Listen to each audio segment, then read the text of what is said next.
Hi everyone, thank you for being here today. My name is Shifeng Sun, and I'm from the faculty from Economy and Finance. The topic of my presentation for this research is about the investor trust and robo-advice. I would like to begin with simple observation. Nowadays, we live in a world where financial services are becoming increasingly digitalized. Artificial intelligence and algorithm-based solutions are transforming the way individuals make investment decisions. One of the most promising innovations in this field is robo-advisors. These are digital platforms that use artificial intelligence and algorithms to provide financial advice, manage portfolios, and recommend investment strategies. Compared with human financial advisors, robo-advice are cheaper, faster, and available, and they working on all time. They seem to be an ideal solution for young investors and startup investors who often lack both large amount of capital and the ability to pay for expensive consultations. But here is the paradox. Despite the convenience and the technological progress, the actual usage of robo-advisors remains surprisingly low. For example, Cao 2025 found that in Australia, only 1% of the population use robo-advice. This is extremely low compared to the potential market. So the natural question is why? The answer, according to much of the literature, lies in one central issue: trust. Let me now take a few minutes to review the existing lecture and explain where my research fits in. The first previous studies on robo-advice is from the Balance 2023, investigated the relationship between robo-advice and risk perception. They argue that users balance the potential benefits and risks when deciding whether to adopt robo-advice. However, their work did not directly focus on the issue of trust.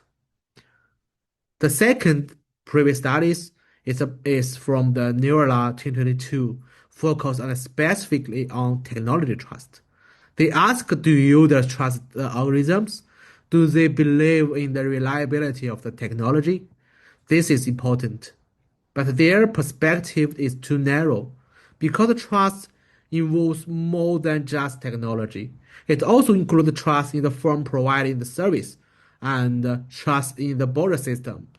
It also can call trust in three dimensions: firm-specific trust, technology trust, and system trust.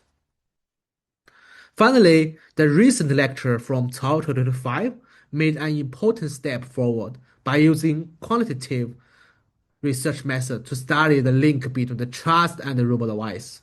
They identified the different forms of trust, but their simple design had a key limitation.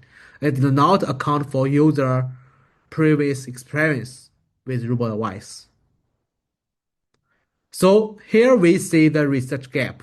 Previous studies look at risk, technology, or general trust, but none of them explore the how user experience shapes trust in robo-advice.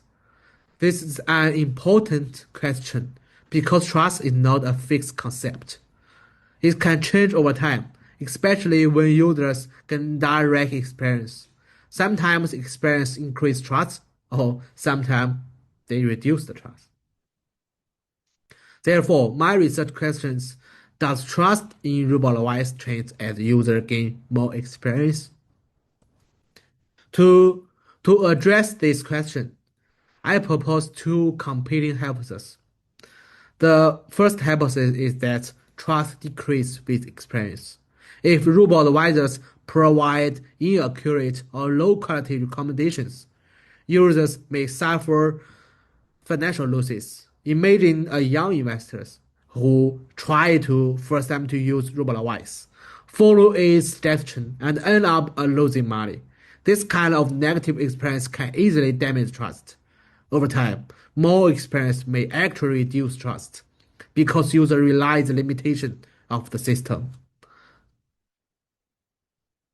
From the in contrast, the other hypothesis is that trust will increase with experience. If that robot advice deliver convenient, useful, and low-cost financial advice, users may find them more reliable the more they use them. As their familiarity grows, they may develop confidence in the system and begin to trust robot advice as a legitimate alternative to human advisors. So the trust trajectory could go in either direction.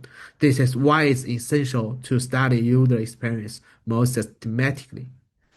Let's let's move on the next step about my research design. The first step of the first step of my research design is about the simple selection. I focus on participants aged from 21 to 32 years old. Why this range? Because while some studies use 18 as the starting age, many of the many platforms restrict user under 18. And in practice, most young people not start their investing in the age of 18. They usually after 20. So in terms of education, I target participants with at least a bachelor degree. The decisions informed by Laracle have found that people with higher education, like a master's degree, PhD degree, are more open to digital financial advice. The second step is about the data collection. I use semi-structured, open-ended interviews. Following the approach of the Cao 2025, this method gives me both structure and flexibility. Participants can share their stories, frustrations, and insights, which help reveal deeper aspects of trust. The third step is about the coding and trust dimension. Following the guidelines of Sarkis 2013, I will code response into three main categories of trust. The first is about the firm-specific trust. Trust based on the reputation of the company, user review of firm-related news. This reflects how much investors trust the provider behind the robot advice. Technology trust can be explained that trust is in the technology capabilities, algorithms, and AI systems that drive the robot advice. Finally, the system trust. Trust can form in the broader environment, such as government set regulations and legal protections for the digital platform, and which can complement the individual trust from Young and Weibo 2022 explained by this theory. The fourth step is about the sub-sampling step. According for my main concentration of my topic of this research is about to test the trust with the usage experience with the robot advice. So I will collect the data on how long participants have used robot advice. Then I'll calculate the mean usage time and divide the sample into two groups. The first group is that the users with high usage time that's above the mean usage time. So they will be allocated into the high experience group sample. And the other will be allocated into the low experience sample. These two samples allow me to compare the differences in trust based on usage experience. The fifth step about the data analysis also is the final step. I will apply the Clark's 2006 thematic analysis framework. This step-by-step method enables me to systematically identify recurring patterns. Before getting to the conclusion, I would introduce some contributions and discussion from my main research topic. So this research is expected to provide value in three main areas. The first is the theoretical contribution. Existing research mostly examined risks, general trust, or technology trust. My work expands this by adding user experience as a variable and by analyzing trust across three dimensions: firm-specific, technology, and system. The second is the practical implications. My research will have a very insightful practical implications. For platform developers, the finding will highlight how user experience shape trust and what design features can improve adoption. For financial institutions, this study offers insights into how robo-advisors can be better integrated into existing services, especially for young investors. For policymakers, the research may show the importance of building regulatory framework and enhance system trust. The final one, if robot advisors can gain broader trust, they can democratize the financial advice. They can provide affordable investment guidance to individuals who might otherwise have no access, help reduce financial inequality. Okay, now let me take a step back and reflect on the broader implications. Robot advice is not just about algorithms.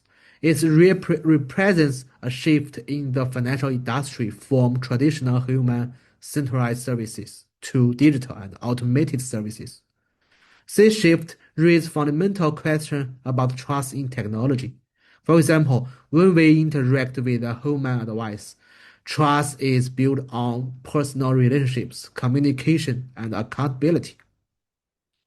But when advice comes from an algorithm, where does trust come from? It comes from the firm that's designed, the technology itself, and the system that regulates it. This is why studying trust is so important. If investors do not trust robo-advisors, they will not use them, no matter how advanced the technology is. Okay, additionally, understanding the role of experience is critical. Trust may start high but decline with poor experiences, or it may start low but grow as users realize the benefits. Either way, experience is the missing link in the current lecture. Finally, the conclusion is about conclude my presentation. The robo-advisors have great potential to provide affordable, convenient, and AI-driven investment advice, especially for young investors. However, adoption remains extremely low. The main barrier is lack of trust. Previous studies look at risk, technology, or general trust, but they did not explore how experience shapes trust. My study addressed this gap by interviewing young, educated investors, coding their responses into three types of trust, and comparing the high experience and low experience users. I expect the finding to enrich the literature on digital finance, while also providing practical insights for developers, institutions, and policymakers. Ultimately, my hope is that this research will help create conditions for robo-advisors to be trusted and widely adopted, so that more people can access affordable financial guidance. Thank you very much for your attention. I looking forward to hear some questions from you. This is my references. Thank you.